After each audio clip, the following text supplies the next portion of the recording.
Hello, my name's Tim Curtis for Intensive Engagement. So in this short film, we're going to look at the question of problem-rich pictures. How do we do them, and how do we do them better?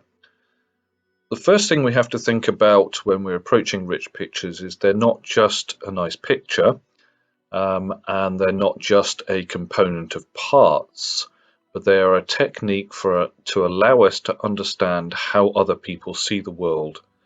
And in order for us to get that and be clear about how that works, we need to have a little bit of understanding about systems thinking. So we can think of a neighborhood that we're particularly working in as being a system, like an ecosystem, but has squidgy bits called humans in them, which make them into something called a soft system rather than an ecosystem. So a soft system is made up of humans, it's made up of objects like streets and buildings, but it's also made up of flows of information, cars, power, money, sometimes water when it's raining. So things flow through the system of the neighborhood. So in successful neighborhoods, all of these components are working together smoothly and everyone gets along really well. But in problematic neighborhoods, we can think of there being dysfunctions in the system. Some bits are not working as well as they could, some bits are even broken completely. Now, the important thing is that everyone views and experiences these dysfunctions very differently, so we need to understand and engage with the community to find out how they view and how they experience those problems. Their understanding of the problems are often very different from our own.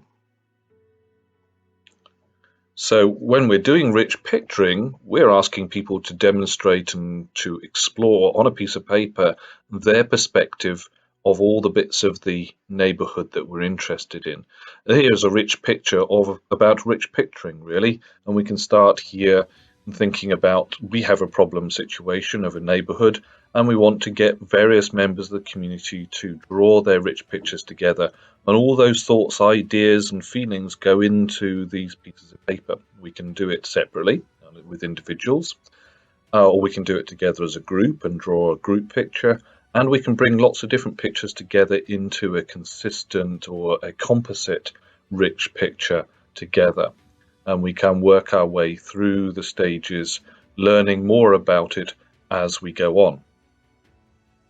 So, very quick introduction into rich pictures. There's lots more that could be said about this, but to recap. So what we're looking at doing is getting people to express in lots of different formats, not always in bullet points and in words, but sometimes in pictures and diagrams, their different perspectives. And we want to do that from as many different types of people within our neighborhood as we possibly can. And we can bring all of those individual rich pictures together into one systems diagram, a composite as it were, which represents all the different knowledge and experience and intelligence and ideas that we get from those different rich pictures. So they build up into a pyramid of picture upon picture into one picture at the top. And your rich picturing of the process should be a summary of all those different engagements you've had, and where you are trying to map and think about how the system is functioning well and where it's dysfunctional. And you're mapping and making visible those connections between people, connections between organizations and businesses and cars and schools and children walking to school, how all those things fit together and connect, and looking for gaps, looking for broken parts, looking for parts that are dysfunctional. So we gather perspectives from lots of different people in their rich pictures, but we have to build our own rich picture, which is our analysis as a team of understanding how all those things fit together. Thanks for tuning in to this short film. Don't forget to subscribe to our channel and click on the link to have a look at another film. If you want to find out more about us, then go to www.intensivengagement.com. Thank you.